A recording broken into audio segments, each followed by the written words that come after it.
Welcome to this very first podcast, first episode of WTF Menopause. Um, it's so that the way, isn't that? Um, I am so excited to begin this journey and with you, and I hope you find it valuable. This is a personal journey for me, but I also think that it's so important and so key to so many women that I decided to jump into the deep end of the pool and see what we could do about having the discussion, having the conversation about what's going on with us with our hormones during the stage of our lives. And so before I really get into the format of the podcast, I want to talk about a little bit about my personal journey and just share with you what's happened to me and how I've got to this place and how I've got to be here with you to talk about all of the different things that happen in menopause and just to share this with you and maybe see some of yourself in this and find out that you're not alone, because that is one of the key things I'm finding is so many women think they're alone in this journey and they're not. And we need to start building that community so that we know we can rely on each other and find out more about what's going on with our bodies and figure out what's happening. So with all of that, I just wanted to let you know the background, my background, what's my story. So just so you, for reference, I guess, I'm 48 and a half. And a few years ago, I started noticing things going on in my body that I wasn't really thrilled about. I was having massive shifts in my mood swings. Oh my gosh, it was terrible. I was dealing with being angry, crying at the drop of a hat. Now, I've always been someone who has been very emotional already. I've been what they call a sap. My kids would they love to tease me about being sappy. And so that was normal, but then it just weirdness of crying for no reason, even more so, and being hangry. I mean, oh my gosh, it was awful. I would be just all over the map with my emotions, and my poor family just didn't know what to do. One minute I'd be fine, and the next minute I'd be mad as hell, and the next minute I just wouldn't know what was going on. And so that became, became a massive challenge for me. I was having massive cravings, sweet cravings, and I've always been a sweet tooth, but I would just be hungry all the time. And when I would still be full and I would still be hungry. And it was just awful. And I was always just eating all the candy and all the sweets and all the treats and snacking at night. And I just couldn't get enough. And, talk about hangry. Oh my gosh, you guys, it was insane. I tell this story, if you hear me in other places, I tell this story a lot because it is just such a big impression. I felt so bad about it. I had such a terrible time of it, and I felt so bad, but it was like I was out of control with it. I didn't feel like I had any control. I would get absolutely hangry. And I mean, you hear about the joking and all that stuff, but this was like the real deal. My husband, God bless him, he would come home. Sometimes, many times he'll be home before me, sometimes by minutes, sometimes a lot longer. But if he was home even just 2 minutes before me and he hadn't started dinner, I was a combination of mad, upset, pissed off, tears, and I couldn't figure out why he hadn't started dinner. And he's just like, I don't even understand why you're upset. We literally just walked in the door. And it's like, but you don't understand. I am so hungry. I could eat my left arm. And I was upset and mad, and I just could not figure out why he wouldn't be doing something about it. And I know on more than one occasion, you know, he's not necessarily confrontational, but he would just be giving me looks like, oh my gosh, what in the heck is wrong with you? So that was a huge thing. I mean, we'd go out to eat and I would be like freaking out and pissed off that the waitress wasn't fast enough or this, that, or the other thing. And I remember him telling me one time sitting across the table from me, and he's just like, you need to calm down. And I'm like, I don't know what you're talking about. Everything is fine. I'm the right, you know, I mean, so it's just like this emotional roller coaster. All of a sudden he doesn't know who I am. I don't even know who I am half the time. Sometimes I didn't even realize what was going on. So that was a big one. And that led into relationship issues, right? Because he was upset that I was all acting like this. And I was upset because I didn't know what he was talking about. And he was mad because I was being unreasonable. And I was mad because I thought he was thinking I was being, you know, I mean, it was just a nightmare. So we had all kinds of problems with our relationship and lots of conversations and fights and all kinds of stuff. So that really created some massive issues. And I also, you know, like everything else with our hormones, my weight was out of control. Because I was eating like crazy, because I was a sweet tooth, because of all the things that were going on. And my weight was going up and up and up. And I have a history of health problems in my family, and that was freaking me out. And then it also messed with my self-worth, everything that you internalize all of this. So that didn't help. It messed with my libido, and I was all over the map there. So there's just all these things that were going on in my life a few years ago that I just didn't understand. I had no idea what was going on. And arguing and all of these things, excuse me. And on top of all that, you know, we get to this stage of our lives and we kind of lose our filters, or at least I do. I have lost some of my filters and my tolerance for bullshit. And I do swear on this podcast, so I don't apologize for that. I swear like a sailor in real life, so I'm going to be myself here on the podcast. So I have lost some of my tolerance for some of this stuff, right? So all of this combined was just making for a very, really wild ride. And I wasn't at all in control. I had no idea what was going on. And I had a moment, oh gosh, a while back now, where I saw myself, like for real, saw like my physical self, my body. And I had this moment of, oh my gosh, what in the hell's going on? Where am I at? How did I get here?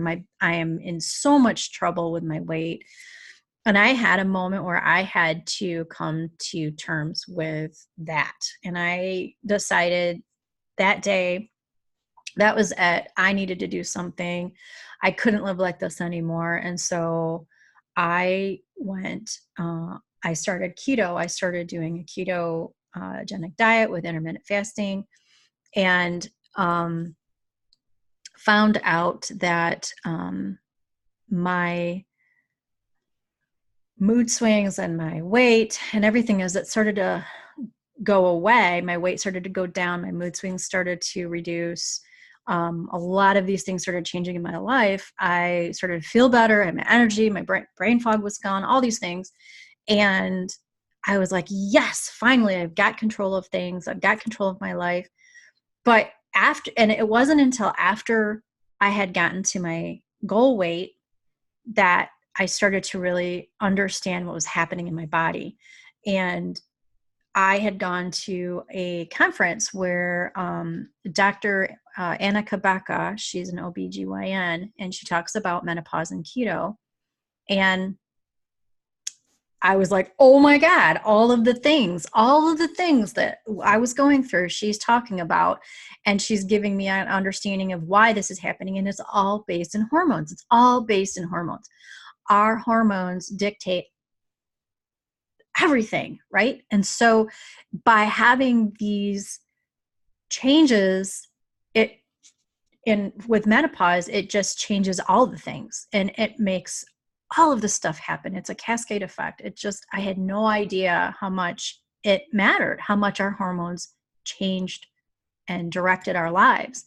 And so that was my epiphany. That was my real big aha moment, where I said, oh my gosh, this is exactly what happened to me. This is where I found myself. And then by eating this way, it's changed it.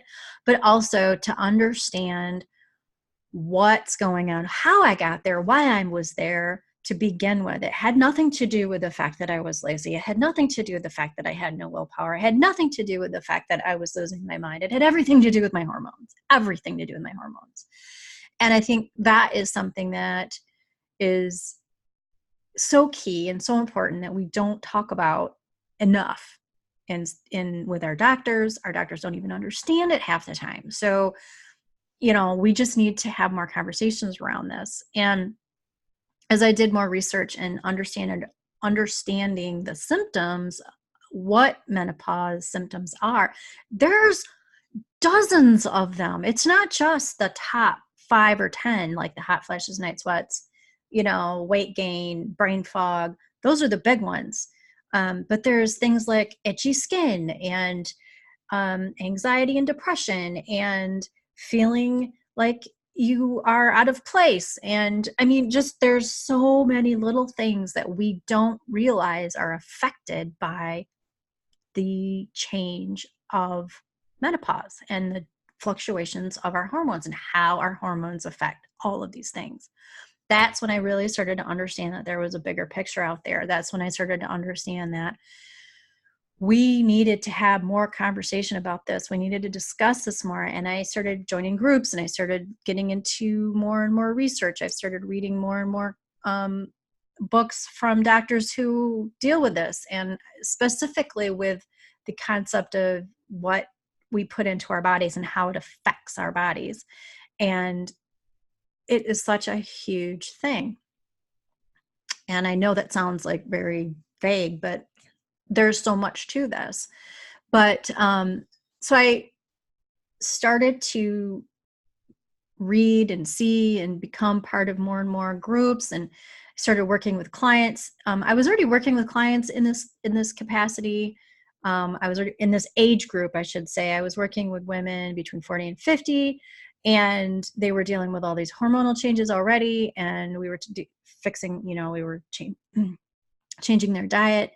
And as their diet improved, and I mean diet as in the way to eat, not as in I'm going to lose weight and then change everything and then go back to the way I was. No, we're talking lifestyle changes here. But as they changed their lifestyle and the way that they eat, their symptoms started to go down. We started having more conversations and started going, whoa, wait a minute, this is a thing. This is a big deal. And so that's when I really started to focus in on using keto as a way to adjust our hormones and adjust and regulate our hormones so that we could lose the weight, get the brain clarity back, fix our mood swings, do all the things that make us feel like us again. And that was a big, big thing. But one of the things I started to really understand, the more I worked with my clients, the more that I was talking to people in groups, there's so many of us that don't understand what's going on. We don't understand that this stuff is menopause related. I didn't understand it.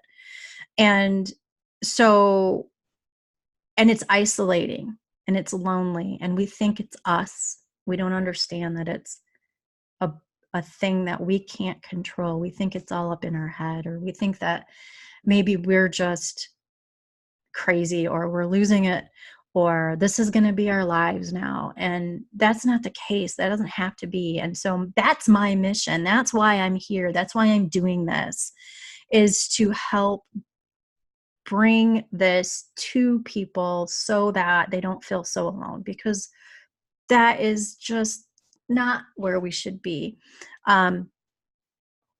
My goal is to help you feel less alone.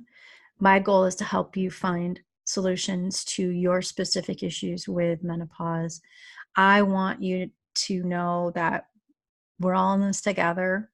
I want to help change the conversation about menopause. It's not something to be afraid of. It's not something to be scared of, hidden away, locked up, pretend that it doesn't exist, because I know that in society we look at youth as such a thing, but it's not the thing.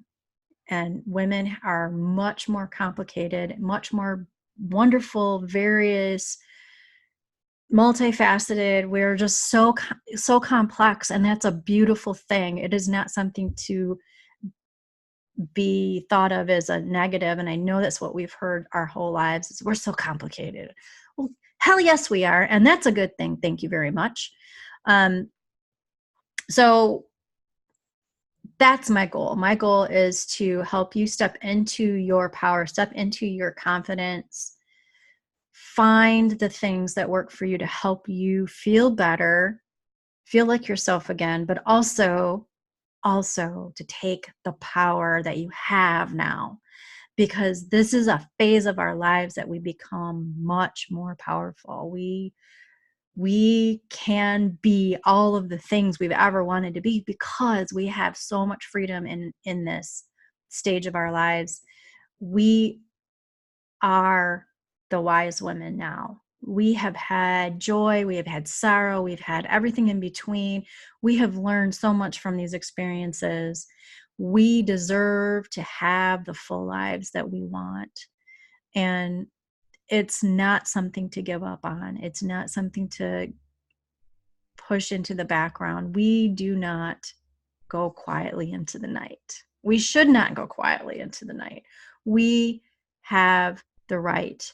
We've spent a lot of our time in our lives taking care of others, some of us taking care of children, some of us taking care of family members, spouses, maybe, all of those things.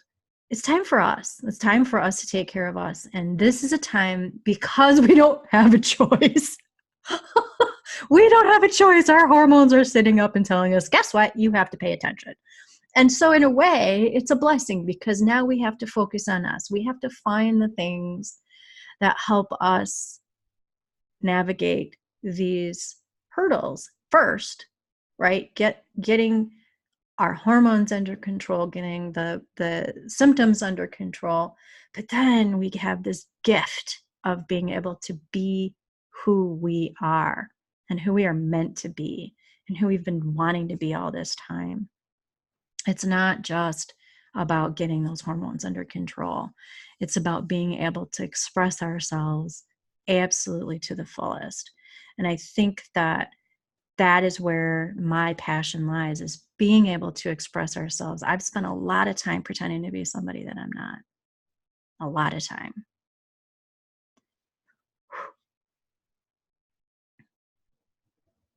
And that's not a good place to be. And I think that we need to be who we truly are without reservation. And people can just deal. And you know what? A lot of people will still love us and admire us for being that woman and stepping into that. Some of them, they may be a little jealous because they don't feel brave enough to do that, but we can be the example. Sorry, that really got me. So how do we do that, right? How do we get to this place of stepping into our power, stepping into the woman that we want to be, being this wise woman, and being the fullest expression of ourselves? So my practice, I look at food, and when I work with a client, I look at it in a holistic way. We're looking at it mind, body, and spirit. And that's the way I want to format this, because yes, there's a lot of physiological or body changes happening in that are specific to our body, but they're related to our mind and our spirit, because if one's out of whack, then the rest of it's going to be out of whack. We're not going to feel right. We're not going to feel aligned. We're not going to feel like we're truly being our full selves, because we may be getting our symptoms in order, but we may not be feeling it in our relationships, or we not feeling it with our spiritual practice or any of those things. So we definitely, my goal is to put it out there in different ways, in different formats. So it's looking at menopause in a very holistic approach. So every week I'm going to be talking about one aspect: mind, body, spirit, and then the fourth week, spouse, because spouse or significant other, because we really need to, let me rephrase it. One of the things that I see a lot with women that are going through this is a significant struggle with their spouse, significant other, person in their life. They have challenges with them believing that this is happening to them, or just the communication issues or the physical issues. There's so much going on in that area. And so I wanted to add that component, because as a separate component, specifically once a month, so that there's a discussion about working through some of these issues. And so my husband, the long-suffering man that he is, has agreed to be a part of that conversation. And we're not the perfect couple by any stretch of the imagination. We are so not the perfect couple. But I think that by talking this out, some of it might be helpful to others, and it might be helpful to us. And we're terrible at communication, really, but I think this is going to push us to be a little bit better about our communication. And it's going to be an interesting experiment. We're going to talk about things that are happening in our lives, like when I'm going through whatever hormonal issue that's happening in recently. We're going to talk about everything from mood swings to sex to everything in between. And we're going to see what happens. And he's game for it. And so we're going to try it. And I think there might be some helpful nuggets in there for others for you to help go through that, maybe approach your significant other about, and maybe have a conversation about some of these things, or listen to the podcast together about these issues. So that's my plan. I will have guests who are going to be talking about each of the three topics. The spouse part will always be my husband and I, at least for now. And then the mind, body, spirit, I'll be talking with other people who work with women in this age group and with these specific issues, and how to talk, how to handle our various symptoms, our mindset, all of the things, and just to see what can help. And while not everything is going to help for everyone, I'm hoping that by sharing all of this, you'll find something that might work for you. You might find a technique or a trick, or maybe a new lifestyle. Obviously, I advocate highly for ketogenic diet, low carb.